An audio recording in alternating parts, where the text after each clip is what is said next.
All right, hey everybody, welcome to my channel. This is just a quick little addendum to this. This is a re-upload from last week's video. It was taken down because I was notified of poor audio quality, but I'm re-uploading it this week just in case anybody wants it. I'm about to record episode 10 of season 11's review and just wanted to put this back up there in case anybody wants to fight through the poor audio quality.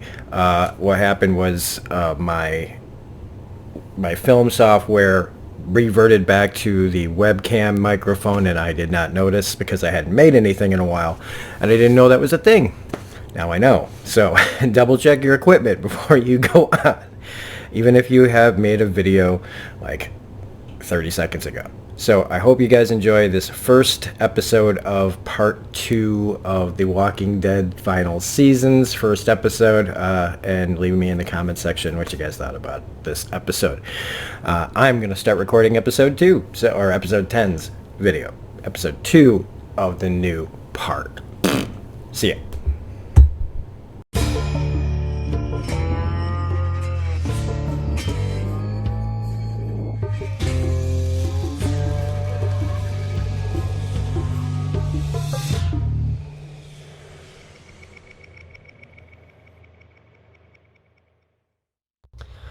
Hey everybody, welcome back to my channel. This is Rob here at Smirking Reviews, and we're here to finally talk about the late winter premiere of The Walking Dead season 11. It's episode 9 and it is called No Other Way.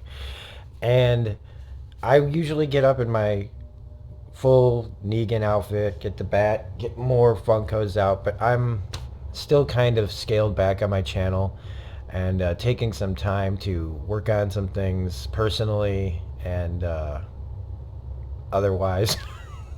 But I had to come back and give like my brief little thoughts on the Walking Dead episodes every week, and this is the first one of those, and hopefully they'll start getting more and more detailed as we go along. But as far as coming back goes, this is a really good episode, but then we usually get really good episodes when they come back from whatever.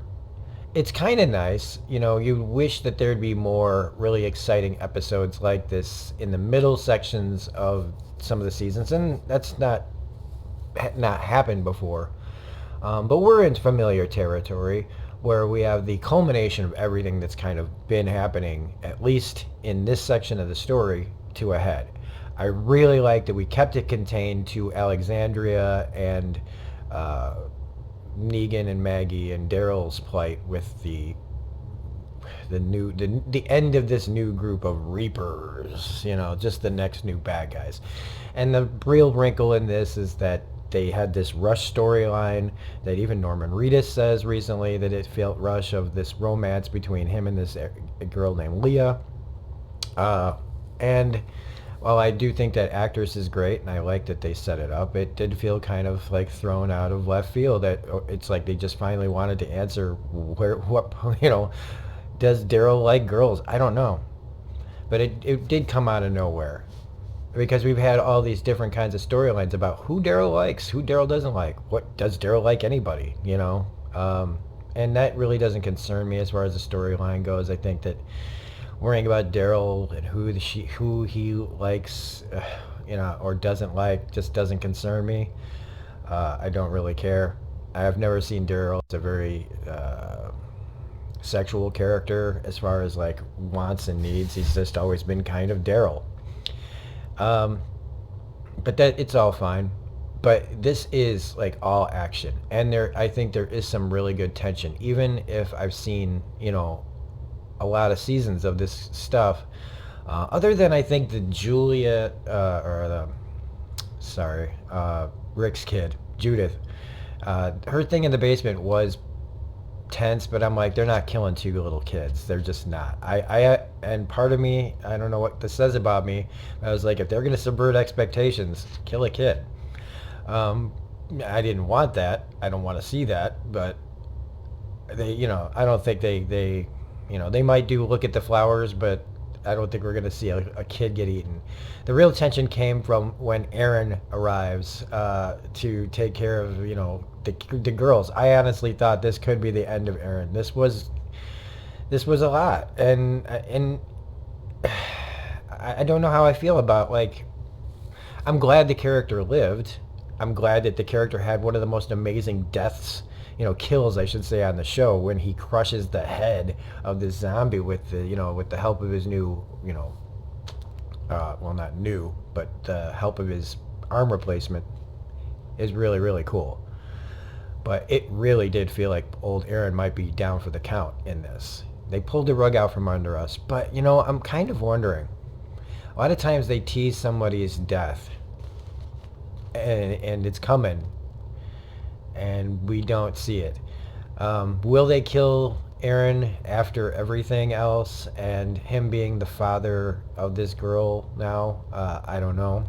I'd say that there are definitely more people on the chopping block than Aaron to die before the end of this series, but I almost feel like Aaron is going to make it. I feel like Aaron's going to make it. I feel like he's kind of taken a lot of the characteristics physically of the original Rick from the comic. But does that translate into being able to keep him alive? I don't know.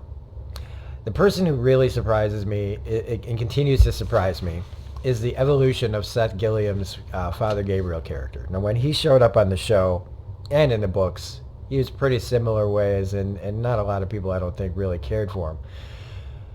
And in the book, I'm not going to spoil how things turn out for Father Gabriel, but it's not how it happens here. And Father Gabriel is still alive and kicking. I believe at this point in the books he would be dead. So spoilers for that, folks. But where he came out and how people have thought of him over the years and the evolution that this character has had. And he's stuck around. They have kept this character around, whether it's the affordability of the actor or just maybe people just really like him. Maybe they had these plans all along. But either way, Seth Gilliam's been around since, season 4 or 5? So he's been around for a long time, and now has become one of my favorite characters. And in this scene here, even though I knew it was coming, all right, a lot of this stuff that you're going to see in this episode, you're going to see coming, but it's how I wanted it to go. And if they can do that and still have the tension put in there, then I felt great. And Gabriel saying, call me Gabriel. And just that scene with the priest and the look on Gilliam's face in the entire scene of just like, I've had it with people telling me about this, that, and the other, about God and hearing God. And even though that's part of his arc, and you can tell that it bothers him that he doesn't hear God's voice anymore, whether he ever really did, I don't know. It's a character on a fictional TV show, don't care. But he is still continuing on this dark path. And also, Maggie, holy crap. I was so impressed with where they're taking Maggie.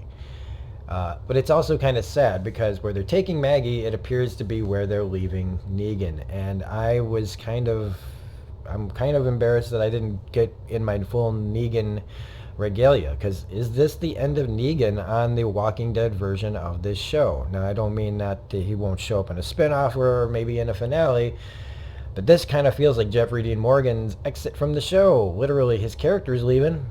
He says he's out of here. Everybody just says, where's Negan? Oh, he's gone. And it was pretty unceremonious. Maybe they wanted it to be like that. I don't know. But for a guy who showed up bashing people's heads in with baseball bats, quietly leaving before Maggie can kill him eventually is, I don't know. I don't know how I feel about that.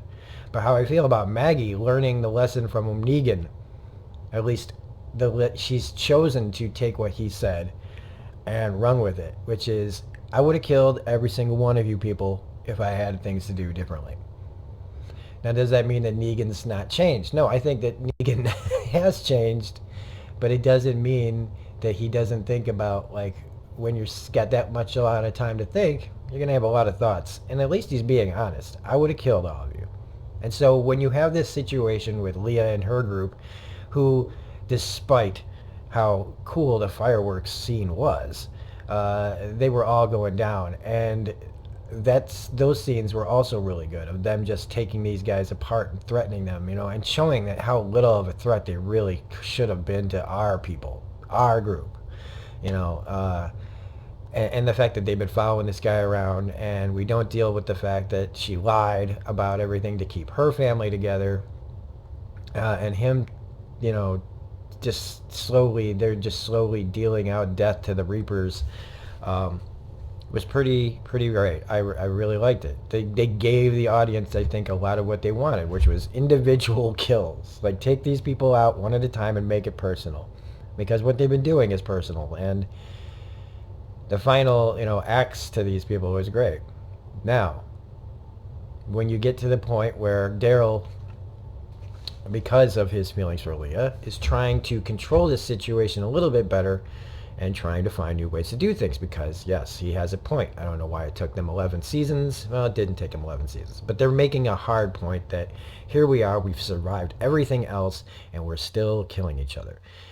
This is a line that should have gone to someone like Rick or Michonne, but here's Daryl, and he's doing his best. Like, it's not Norman Reedus' fault that he's left alone to deal with a lot of these things, and for some people, this is exactly what they've always wanted. Daryl in charge. Feeling like Daryl's in charge. Feeling like Daryl has really come a long way, and that is very true. Daryl has come a very long way. I still have just a problem with him being in this role, but it's just a personal thing. This is not, I'm not even going to go after Walking Dead people about this. It's just my personal choices. I just think that the show's dropped off ever since they've made some decisions in the past, and we know what they are. And I'm trying not to go through the same things over and over and over about it. But the real thing here to talk about Maggie, and we were saying, is the lesson she learned was that when she had the opportunity to take them out, and she doesn't, and she lets them go. She's like, just get out of here, get your shit, don't ever come back, blah, blah, blah. And then turns around and guns them down. Now, she doesn't kill Leah because they wanted Daryl to have his moment to tell her never to come back. Now, again, does that mean that we're going to see Leah before the end of this? Maybe. What part will she play? I don't know. Will she play any part at all? I don't know. Could this just be another quick exit for a character? It seems like we've had 2 quick exits from this show for Negan and Leah. But where this is all setting up, I can't speculate. Negan, it probably is not gone. I think he might be split off from this group for permanently now, but he might still have his own solo adventures before maybe a spinoff. I don't know.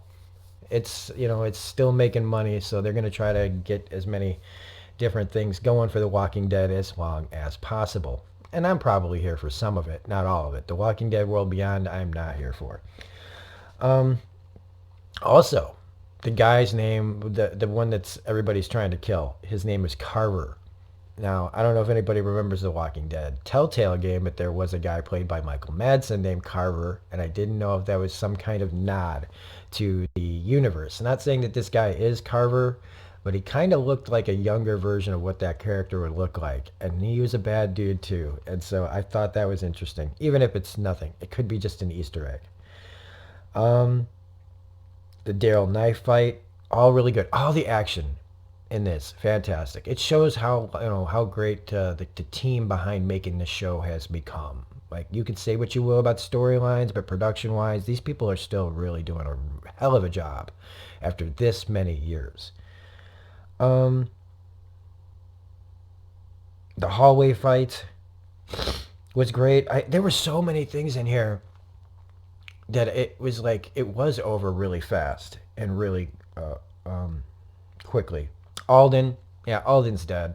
I think we all knew Alden was going to die because he's a guy with medical training, and another different doctors are like the helicopters in Resident Evil. They get blown up as soon as they show up. As soon as he's going to fix people on this show, they are going to die. Then we have the reunion at Alexandria, which to me just kind of felt long in the tooth. How many times have we done we're all coming back with a few less people scene? It's starting to lose its impact a little bit, but at the same time, knowing and feeling like I felt like this episode really did feel like the beginning and end. There was a tone to it all. There's this, especially when Commonwealth shows up at Alexandria in full uniform, with Eugene, these two worlds finally coming together, knowing, where we are book-wise and how close we are to the end, now it really has hit when these two groups have finally met. And I think it's going to be really interesting because without Rick and Michonne and Carl and a bunch of other people, this story is going in places that I don't see coming.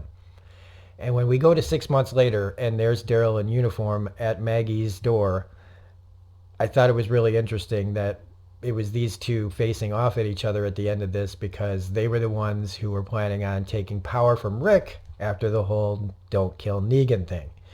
So where are we at? Well, it looks like Maggie is still pulling the we are going to do our own thing and we don't trust the outsiders. And, look, there's reasons not to go to the Commonwealth. And there's reasons to go to the Commonwealth. But it's really interesting seeing Daryl in the stormtrooper uniform and how did it get there. My opinion is, it's just going off of what he said. We have to change. Daryl is really, really trying. Again, though, because there's a spin-off coming, it doesn't really feel like Daryl's in trouble. Now, the only way that spin-off could work and I always have such a hard time saying subvert expectations in a good way, is if that somehow that spin-off takes place in a period of time before the end of this, but I don't know if it'll work. But I am really curious to see where they are going to take this because 6 months, all of this happened. Usually it takes them at least a year or so for them to have these kind of big jumps. So it was really, really good. I really, really liked it. I hope, we go, oh, all right, we got all this excitement, all this adventure and intrigue and tension. I hope they can make it, continue. And I think that we'll get a decent episode 10 out of this, but after that I think we're going to see more of the same usual, a lot of talking, a lot of character beats, which is great. You can't say that Walking Dead doesn't give you character moments, and then you have to wait until like the last 5-10 minutes before something happens. I think that that's just the formula, and I think a lot of shows do it. I would like to see more episodes like this though that have like tons and tons of stuff happening and yet still feels focused. And we didn't jump over to the Commonwealth for like a third plot line. So anyway, that's what I think of the newest episode of The Walking Dead, 11/9, No Other Way, which is a very fitting title. So if you liked what you saw here and heard, please hit the like button, comment, share, subscribe, hit the bell for all notifications. Otherwise, this is Rob saying we will be back next week with episode 10. Have a great day. Keep reading comics, and I'll see you next time. Bye.